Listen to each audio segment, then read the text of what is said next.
The final move didn't require violence. It didn't require a gun, a threat, or a whisper of intimidation. It required something far more dangerous. Knowledge. Because here's the forbidden truth.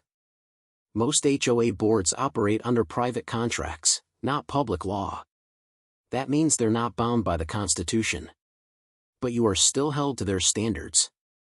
This is how they enslave you legally. You opt in. When you close on your home. Buried deep in the closing paperwork is a clause. Page 49, paragraph 7. Covenants shall be enforceable by the association in perpetuity. In perpetuity. That means forever. Even if the board changes. Even if the leadership dies. The rules rule you. Unless you burn them down at the root. But I found a crack. An old statute in state law. A forgotten clause from 1979 that predates the HOA's revised charter. One that says, any neighborhood contract not renewed through a supermajority vote every 20 years may be challenged as non-binding under common interest reform. You know what that means? If the board hadn't held a proper vote in 20 years, the entire legal backbone of the HOA could be dismantled. So I asked for the voting records. They ignored me. I filed a Freedom of Information Act request. They delayed it. I sent a formal petition, signed by 27 residents. That's when the phone calls started. Block numbers. Heavy breathing. Click. They were trying to scare me silent. But I wasn't a civilian.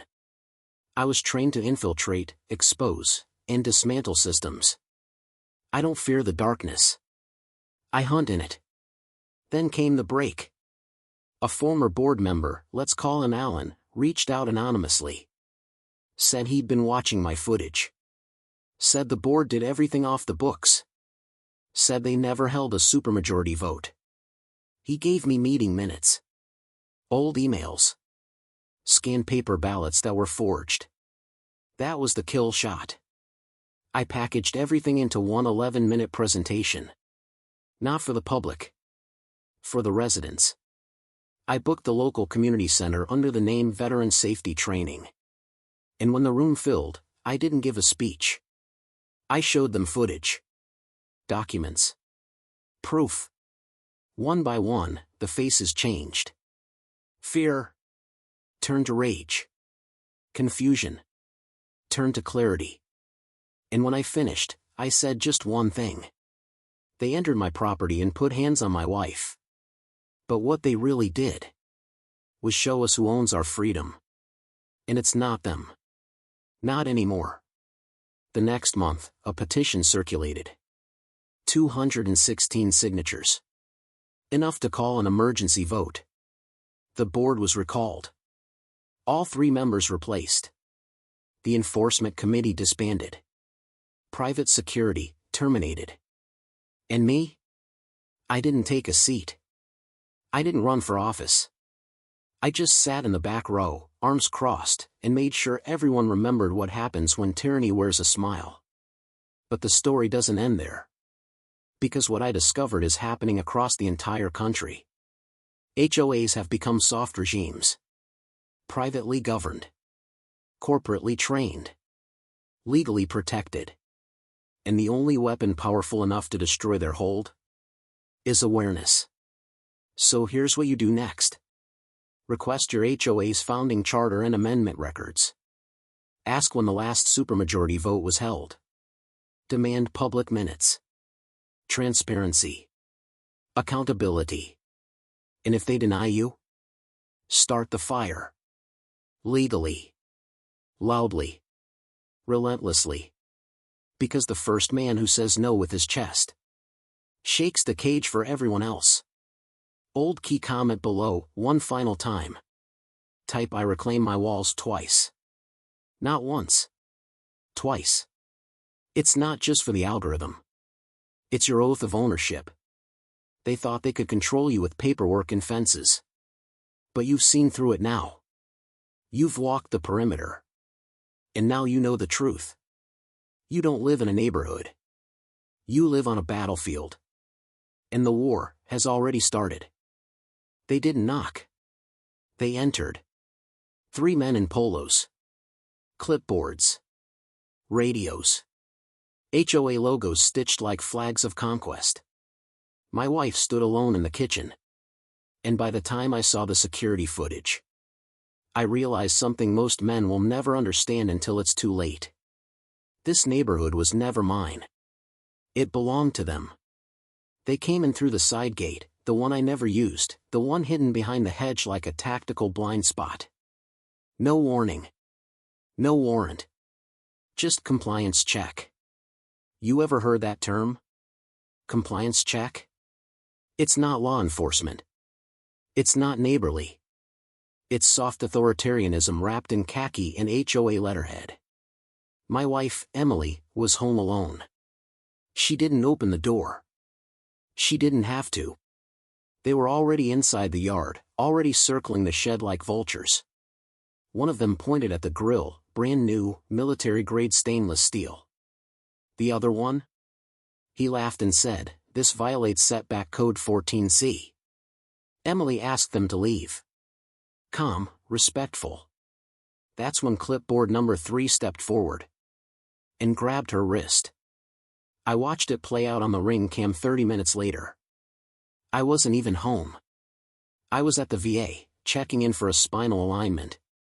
Retired Navy SEAL. 2 tours classified. Decorated. Quiet. But they didn't know that. They thought I was just another soft-bellied homeowner with a flag on the porch and a mortgage on my soul. But there's something these HOA enforcers forget. Some of us have seen what control really looks like. We've watched it rot villages from the inside. We've lived under tyrants. And when tyranny comes home, hiding behind clipboards and bylaws, we don't panic. We plan. That night, I sat in the living room with the lights off. The ring footage looped on my laptop. I didn't watch the men, I studied them. Their gait. Their timing. I analyzed entry points. Saw their formation. Heard every arrogant word. You think this is just about one incident? You think this is just about my wife? No. This was the spark. But the fire had been smoldering for years. Because here's the truth no one tells you about HOAs. They're not about maintaining property value. They're not about safety. They're not even about community. They are psychological control structures designed to condition compliance. Every rule, from the grass height to the mailbox color, is a behavioral trigger. They want you trained. Tamed. Timed. The architecture of the HOA is military in disguise. Surveillance. Reporting. Punishment. Isolation. But they picked the wrong man to condition. By 3 a.m., I had a dossier on all 3.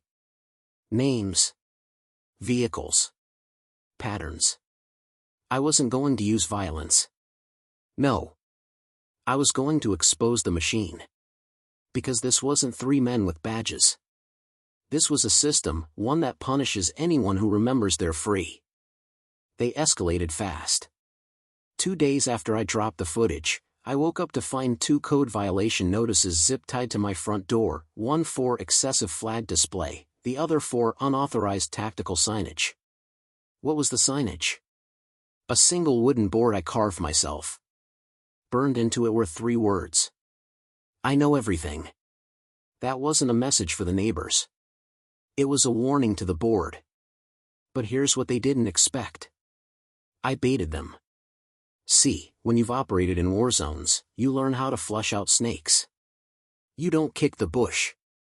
You feed it heat, pressure, and silence. Then watch what comes slithering out. And that's when I caught them. 2 vehicles, unmarked, tinted, began parking across the street. Always different times. Always different drivers. But never a tag I couldn't trace. One was registered to a private property management firm 3 counties over. The other? Belonged to a consultant who trains board members in strategic civilian engagement.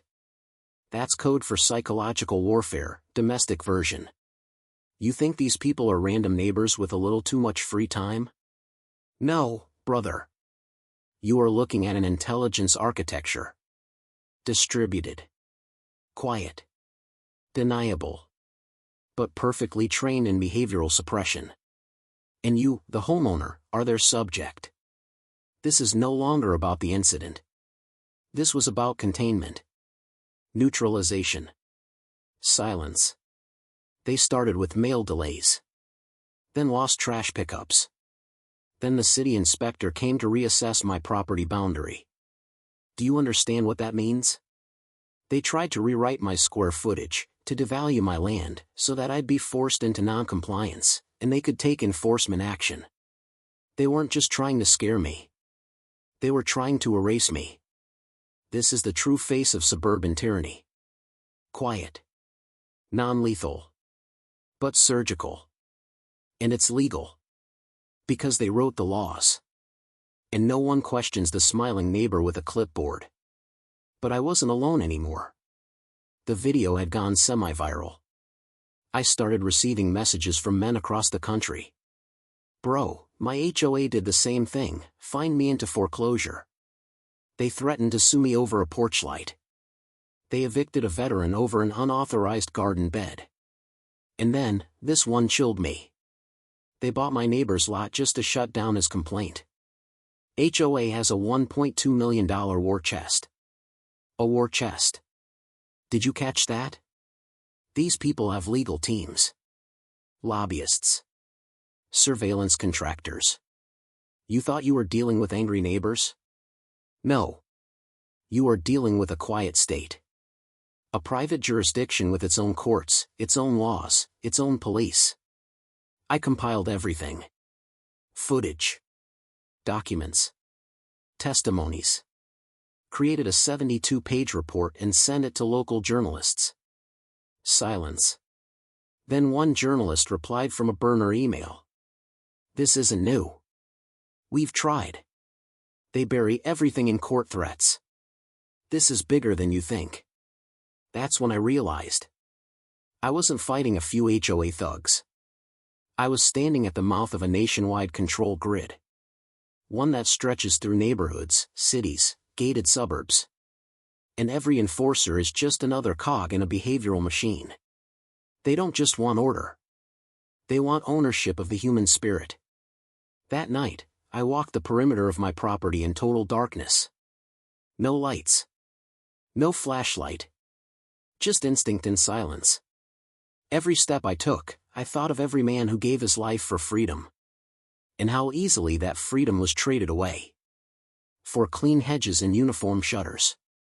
We let them do this. We signed the contracts. We agreed to the covenants. We welcomed tyranny into our neighborhoods because it came wearing a name tag that said, Community Improvement. You want to wake up? Start walking the perimeter of your own life. Start asking who watches you. Who reports you?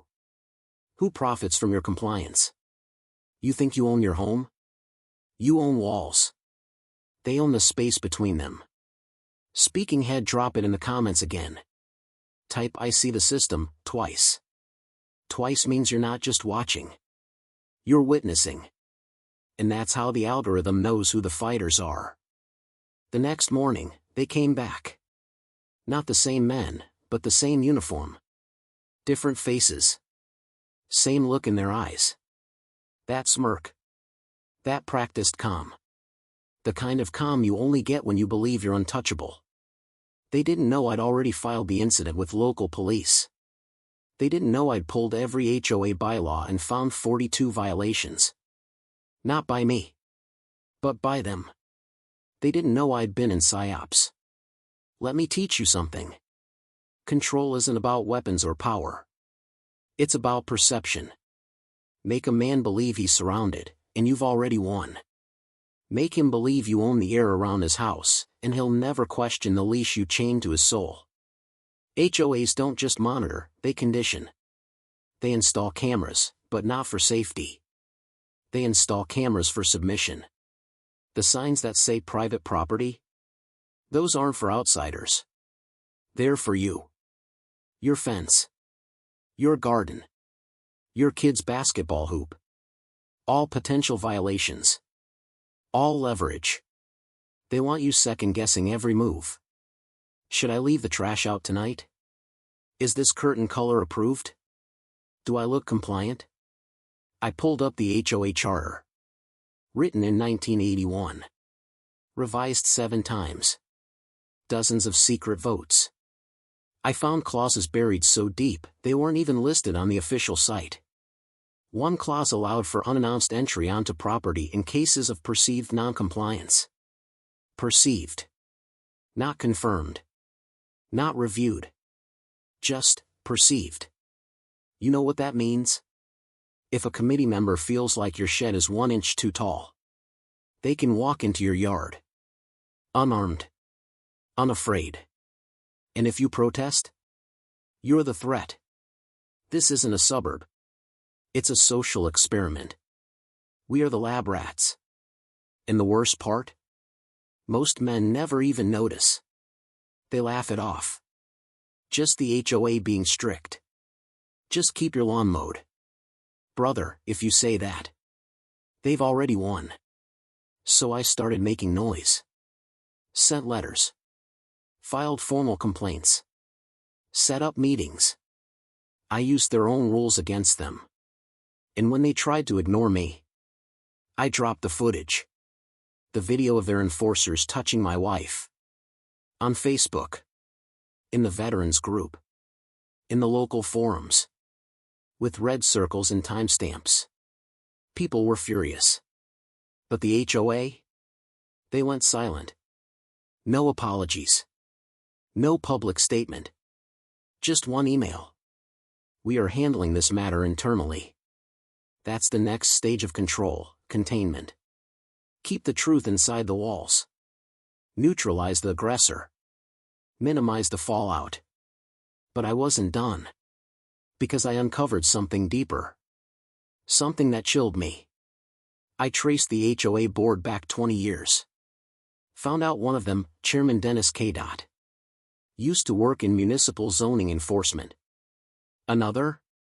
Former military intelligence officer. And the third? Let's just say she runs a community behavior consulting firm for other HOAs. Her job? Teach boards how to crush resistance without lawsuits. This is organized. This is trained. And if you think you're safe because you follow the rules, ask yourself this. Who makes the rules? And who are they accountable to? I comment below. Type I see the system twice. Not once. Twice. That's how we break conditioning. That's how we mark the awakened. And that's how the algorithm knows you're not just watching. You're remembering.